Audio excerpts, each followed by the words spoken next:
My life changed permanently in September of 1965 on a bright and sunny morning. My automobile, an old 1951 Ford that my father had given me for my 16th birthday the year before, was in the repair.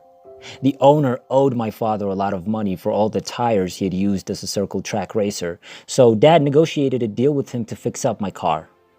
The engine was a flathead 8 that would have been fine for any 16-year-old at the time, but Dad had other plans. Joe had created a racer engine out of a 1953 Ford truck engine. He went through it, doing all he could to extract additional power from it, including balancing and blueprinting. The racing committee said no when he took it to the track.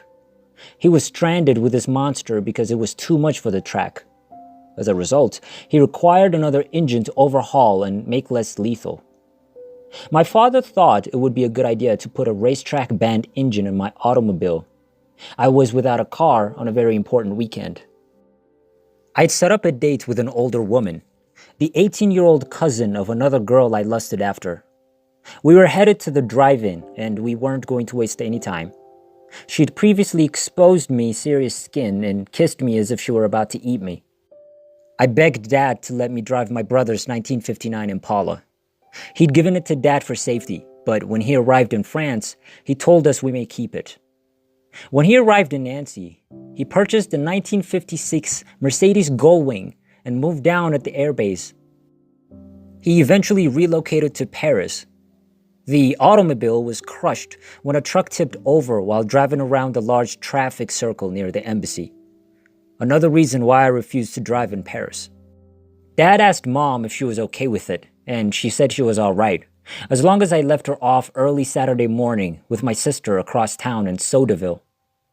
Saturday morning, I got up extra early and called Kathy to ask if she wanted to make a day of it and go to the coast, then to the drive-in. We agreed on a time because she sounded excited. I sat in the car for what seemed like hours, waiting for Mom to come out and settle in. As we went over the bridge into town, she commented on how beautiful the river was and advised me to take the road along the river's east bank. Something strange happened just as we were ready to turn onto the river road. Allow me to travel back in time a little. Dad and Mom loaded me into the old Chevy, a 1947 sedan, I remember, and we drove down the hill to town when I was around 3 years old. The neighbor's horse had walked through the gate at the bottom of the hill, and when Dad hit it, it flew through the front window in between Mom and Dad and landed headfirst on me. I have no real recollection of it, but I know I was unharmed. However, following that, I began to perform strange things that irritated Dad greatly. For example, when we were about halfway to town in the 51 Ford, I whirled around in my seat and began shrieking that the barn was on fire. We were so far away from the home that I couldn't have seen flames or even a glow, but I refused to give up. Dad yelled at me to stop talking and then slapped me. That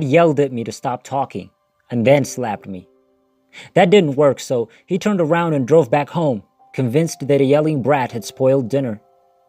As we approached the driveway, we noticed a little flame flickering beneath the barn. Dad had been drying maize in an old tin bushel tub placed on top of another with a bed of coals. They were built atop bricks, but a lump of coal had fallen through a rusty hole in the tub and onto the straw. When we got home, the fire was just getting started, and Dad quickly put it out with a hose. He didn't say anything to me for a long time after that. He simply stood there staring at me. A few more incidents like that, such as running away from the little one-room school at the bottom of the hill in the middle of a lesson, only to discover my mother had fallen through the back door window while cleaning the gutters.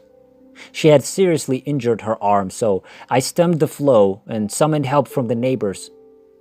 That was likewise rewarded with silence, which contrasted Mom's exaggerated praise.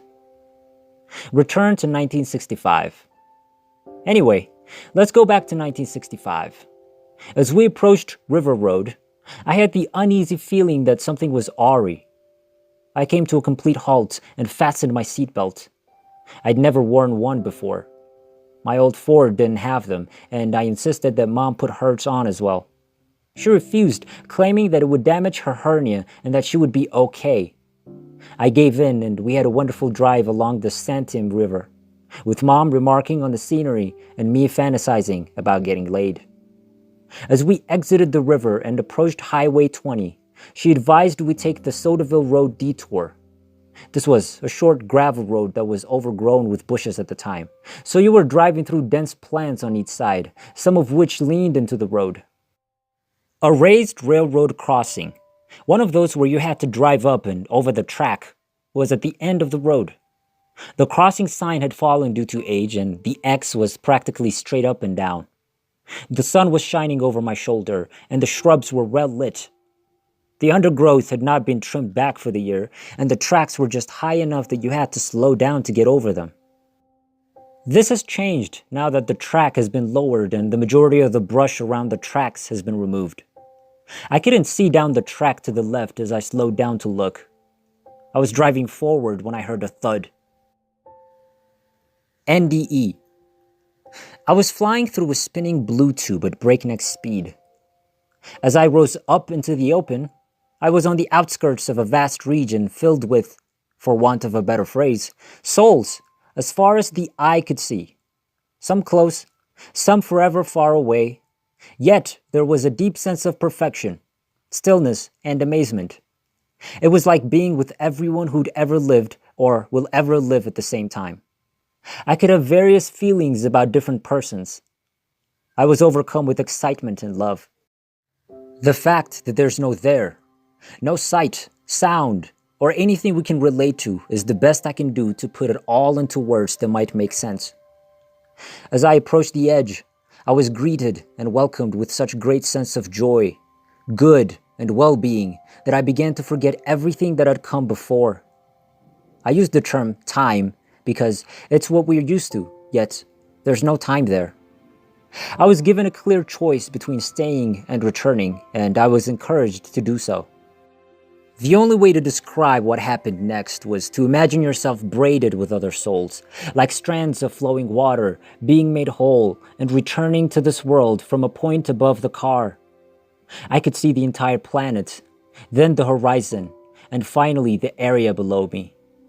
There was a train with our car stranded in front of it, a crowd of panicked people, an ambulance pulling up, and fire trucks. Cars and trucks stopped on both sides of the road. I stood there for a long time watching this. Then a strand continued down into the automobile, and I was back inside my body. When I opened my eyes, they were dazzling white. My right arm was free, so I lifted it and brought it to my eyes, only to see that I was covered in cloth. When I pulled it off, I heard shouts and a few screams. The woman who was holding my mother's head fainted as I looked over. There was a rush of panic and exhilaration, and one of the guys approached me. I focused my attention on what was going on and noticed there was a train in my lap. My legs were slightly bent at the knee. The coupler was atop my lap, and the knuckle was resting to my right. The seatbelt had dragged me down with the car's frame and held me there until the couple came through the door, or rather, over the door. I didn't feel any pain, just a lot of pressure. But my right hand had a piece of window glass between the thumb and fingers, and I was seeing it bleed. Blood had been accumulating in my arm, and now that everything was working properly, the blood was pouring out. They covered my hand with the glass shard still in it. I'm guessing to stop the bleeding. The medic inquired if I could understand what he was saying. "Hell yes! Get this effing train off me!" I exclaimed. When I asked about Mom, they claimed she had made at least 7 journeys from the front seat to the back seat, like a rag doll, while they helped her out of the car and into the ambulance. The tires were tethered to the ties, and none of them had lost air, so it was a rocky ride. 510 feet down a railroad track on the side. To put that in context, consider 2 football fields minus 30 yards. One of the ambulance drivers had draped a sheet over me. He discovered no pulse, no respiration. He claimed to have used a hand mirror to check for breathing, and no bleeding in my hand.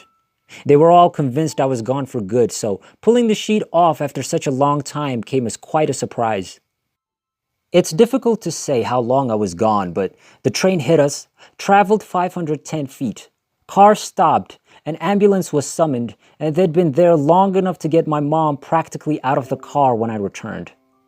The hospital is 4 miles away, so it may have taken 5 or 6 minutes to get there. It's difficult to impose a time limit on the event because there is none. I was there what seems like a lifetime ago. There was a lot to learn. I tell people it's like living in a thick bush and never seeing anyone save his friends and family, never seeing a plane in the sky. Suddenly, a helicopter drops a net on you and transports you at the speed of light to Times Square at midnight, leaves you there for a few minutes, then brings you back, drops you in the midst of your town, and all your friends come up to you and ask, "How was it?" Getting away. I was instructed to remain cool and still. They couldn't see my left side, but there was blood and a small cut above my left brow that was flowing profusely. The car had been refueled the day before, so there was gas all over the place. They couldn't figure out how to get the train to move away from me. Because of the gas, they couldn't use cutting torches. They let the air out of the tires in hopes of lowering the vehicle. No such luck. I finally directed them to go retrieve the tie-down chains from the Rose logging truck because the trailer was up and empty, binding the car to the tracks and causing the train to back off. "What about your legs?" one guy inquired. "What the hell? Are you frightened of hurting me?" Christ. So they unloaded the chains from the truck, wrapped them around the ties, attached them to the frame, and the engineer began backing up the train. As the knuckles slipped over my lap, there was a horrible clang of steel hitting steel. My legs bent even further backwards, and I could feel everything dragging from my waist down. The pain was excruciating, and I saw white spots. The door suddenly sprung up and away from me. My legs sprang up a little, and my arm was free. I was ripped from the upper arm to below my elbow, but that was the extent of the damage I could see. They helped me onto a stretcher and inspected me, prodding and poking to see if I had any internal injuries. I spent a lot of time in the ambulance, floating in and out and observing from above as we traveled through town. I recall thinking how lovely the day was. Before he discovered I was still alive, a state cop came to our tire store and asked Dad if he knew a John. His father stated that he was his son and that he lived in Los Angeles. The cop informed him that the automobile had crashed near Highway 20 and that the boy inside had died. This was some time after they had gotten me out. He left for the hospital, where he had been promised the woman would be. When he arrived, he hurried into the emergency room, right past me. He dashed over to Mom, who was in a coma and receiving treatment for her injuries, which included broken ribs, a concussion, broken kneecaps, and several scratches and bruises. As Dad stood there in disbelief, I spoke up and inquired about Mom's condition. He was almost knocked over. He ran up and grasped my hand as I apologized for destroying the car and injuring Mom. He couldn't say much since he was so bewildered and delighted, other than, "To heck with the automobile," and "Ruth will be fine." The radio is dead. KGAL had been telling everyone all day that I had died in a railway crash. This was bothersome because that was the station I was listening to in the hospital bed. I requested the nurse contact my friends Larry, Kathy, and Carol, as well as my sister, to let them know I was still alive. A full day of being dead on the radio was a strange experience. My father even tried calling and stating I was still alive, but they mistook him for a prank caller and hung up on him. Finally, about 11 p.m. that night, after a few shots, Dad drove out to the studio and stopped them from playing requests in my honor. He informed them that I was in the hospital and that they may contact me in the morning. They did, but who turns on the radio on a Sunday morning? I began ringing for a nurse after hearing myself on the radio all day and being told that I might be unable to walk for several weeks. I desperately needed to use the restroom, but they refused to assist me. I rolled out of bed and landed on the floor. I dragged myself up and fell again and again, but I made it to the restroom. I didn't want to lie down once I finished, so I held myself up on the bar that runs along the wall, pulled myself along the wall to the entrance, out the door, and down the hall. I kept pulling my legs under me and walking by lifting my hips and allowing my legs to fall ahead of me. This worked well enough for me to make it all the way around the hall from my room and back. I was able to balance without the bar by this point, roughly an hour later, as long as I didn't allow my knees to bend forward. It must have appeared amusing.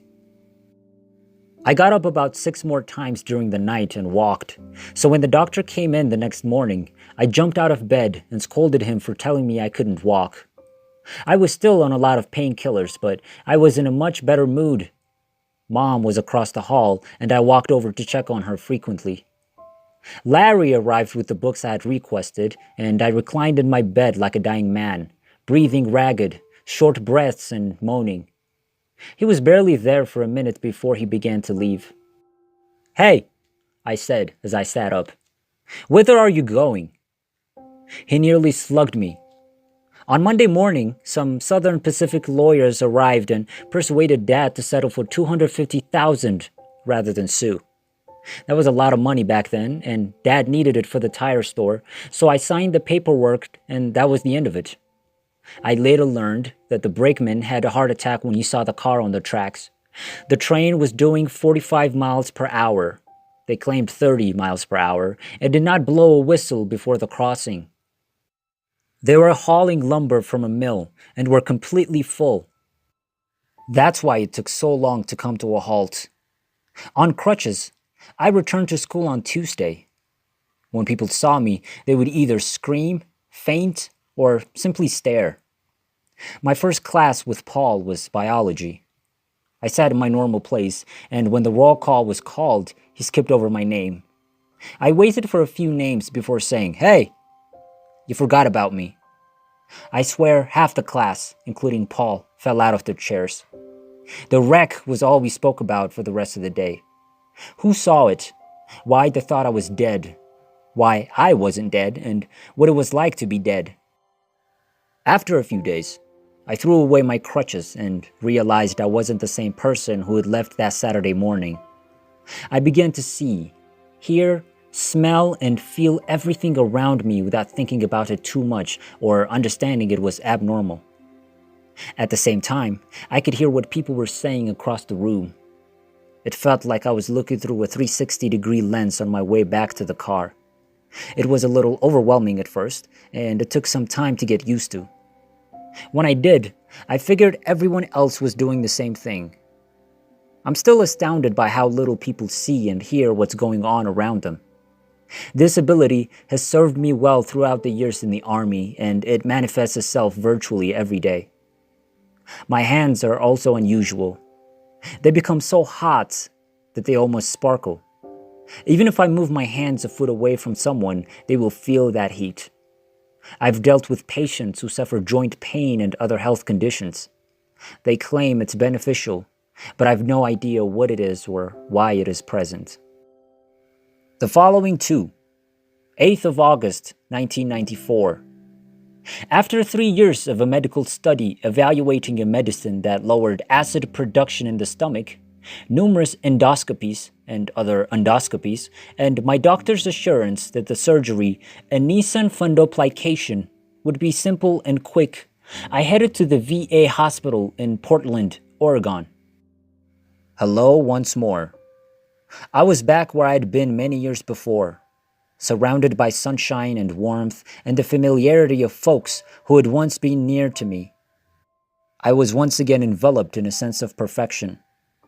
I was abruptly drawn back into the room, where I could see people panicking and sense their fear. I stood there watching as they worked on me and used the paddles to get me going. Then I woke up in the recovery room. I was still trying to piece together what had occurred when one of the nurses and a doctor stepped in and said, "Well, things went bad 3 hours into a 2-hour surgery." My thoracic muscles spasmed, and the CO2 that they had used to inflate me was expelled up into my lungs. My heart stopped beating, my lungs popped cornered, whatever that means, and I died. They brought me back, re-inflated me, finished the process, patched up the small laparoscopic holes, and everything was okay. They sat me up, handed me a small pillow to place against my stomach, and told me to breathe slowly and carefully for a few hours. They then left and another nurse entered to connect me to a couple of monitors. My girlfriend came in and sat with me, holding my hand, and I fell asleep. I awoke feeling out of breath, as if I had just finished a sprint. Odd, I thought, as I tried to inhale, but could only take short, shallow breaths. I informed the nurse, whom I had to send Maria to fetch, that I was certain something was wrong. She reassured me that my feelings were normal and that I should not be concerned. Out of body. I started to panic about an hour later. This was about 6 hours after they finished the procedure. I couldn't take more than a small gulp of air in. I felt like I was drowning. I tried to get someone to notice what was going on, but they just couldn't answer. I sat there, and it was one of those moments I'll never forget. I yelled, stood up, and watched the monitor transition from a pulse to a solid tone. I'd hit rock bottom. I was free of my now limp and dead body. I floated up and marveled as they dashed inside the room.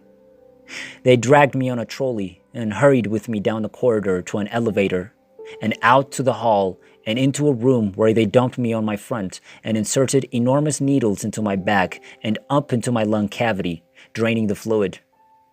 I can still see those people working together to extract the gray, thick fluid. Then they turned me in and started prodding. The one doctor, who had dark hair and an accent, leaped up on me, took a knife to the skin right beneath my left nipple, and sliced it along the rib. I jolted awake. The cry could be heard 2 levels away, according to witnesses. They placed a rib spreader before inserting a tube. They then did the procedure twice on my left side, beneath my arm. They blew it the first time and had to try again. If you take your finger right now and press it in the area where you're most sensitive, around halfway between your armpits and where your elbow contacts your side, you will locate the spot where they sliced me open and inserted another hose. Overall, there are 3 tubes. This was a very horrible experience that I would not recommend, ever.